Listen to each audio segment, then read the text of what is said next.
Tara, thanks for making some time to speak to us. One of the themes of this meeting has been the importance of entrepreneurship and encouraging particularly young people in Africa to think of entrepreneurship as a possible avenue. First, why don't you explain what House of Tara is and how you started and how your company is doing? House of Tara, and thank you for having me. It's a great opportunity to be able to share my story because it's an African story. I started off as a bridal makeup artist in Nigeria, pioneered the entire industry. I started 16 years ago. The business has grown from just the service part of the business to having our own product line that we distribute across the country, and a retail business as well, where we retail the products. We have 17 of our own stores in Nigeria, with a wide range of other people who distribute our products across the entire distribution chain.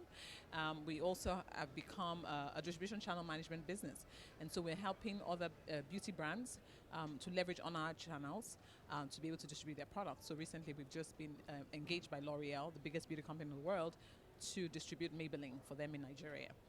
We're very strong on education, so we train 80% of the makeup artists in Nigeria who are operating either as entrepreneurs or they're working for other brands across the country. Education for us is very critical, even for the consumer as well as the makeup artists. We currently have over 3,000 beauty reps, and this is the social part of our business where we develop young women who want to become beauty entrepreneurs at a micro level and help them to become financially independent. We have over 3,000 of them, and it's part of the business that we're very proud of. Recently, just recorded 100 of their stories in the coffee table book and created a documentary online where people can watch and they can use their stories to also inspire others to become entrepreneurs. And do you see an opportunity for your business outside Nigeria? Is that part of your plan? It is part of the plan. Nigeria is for us, it's just the landing board. Africa is 54 countries within one continent, and there's so much more that we can do. We're looking to we're getting a lot of interest from Kenya, from East Africa, Kenya. We're getting a lot of interest from Ghana, as well as South Africa. So we're looking to plant our business in different parts of the country, looking for which part of the business exactly we want to plant. Is it the education part of it, where we can help develop entrepreneurs, because it's one of our greatest focus and our greatest joy is to develop entrepreneurs in the beauty sector. Now, one of the issues with entrepreneurship is always finding that entrepreneur. Obviously, you had that in you. The next hurdle that many people talk about is access to capital. Was that an issue for you as you grew?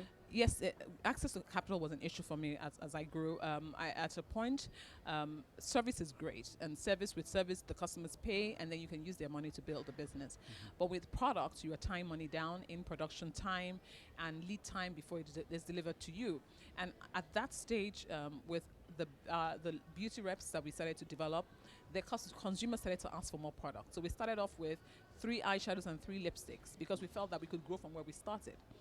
But our customers who became our first customers, who became our primary customers, who became the beauty reps, were now asking for a wider variety of products because the consumer was asking for a wider variety of products. At this stage, we needed to access funding. But for me, it was difficult because they were asking for collateral, and collateral for me was a big thing. Sure.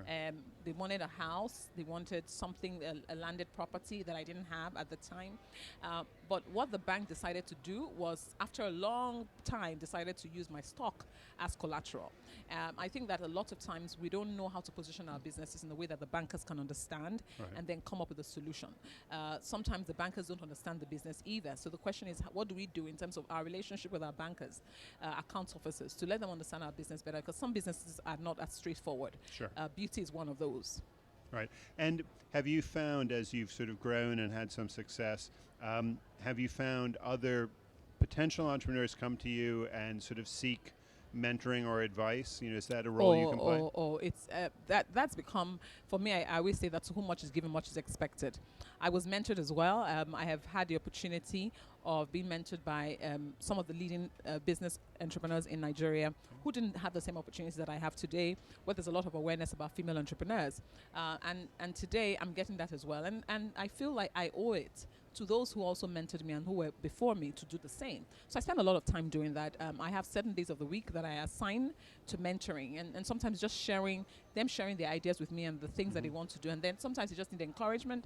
Sometimes they need to take a different step, and it's for me to just push them to be able to say, I can do it because Tara did it. And what's your vision? Where is this company going to be in a few years' time? Our vision is to be a globally respected beauty company of African origin. I see a gap in that space. There is no real African beauty brand that can be exportable, which we want to build a beauty brand that can be exported to the world. I think that our story is amazing. I think it's a story that the world wants to hear. I think that it's going to play a role in also rebranding the whole of the continent, because if we start to see more successful businesses who are playing at a global level, the story of Africa will begin to change. Okay, that's interesting. I mean, that sort of echoes, I don't know if you heard the discussion about Brand Africa. Yes. I mean, it sort of echoes some of the discussion there, Yes, and yes. the importance of telling your own story. Yes. And so you clearly think that's an important thing for the growth of the continent It, at it, large. it is very important because I remember starting off my production in the US, and for the longest time, the manufacturers always insisted that I paid 100% of my entire of the cost of the production, whereas in other places they would take 30%, and when they finish production, they pay the balance. And this was a situation. I think it was because of a certain perception that they have, a stereotype of Africa that they had. I'm thankful that has changed now, and now they began to give us credits, and we're having credits for even longer times than we even thought that we could. But I think that it's our responsibility, individual responsibilities as entrepreneurs, to build those relationships and then begin to create the brand that we want the world to begin to say.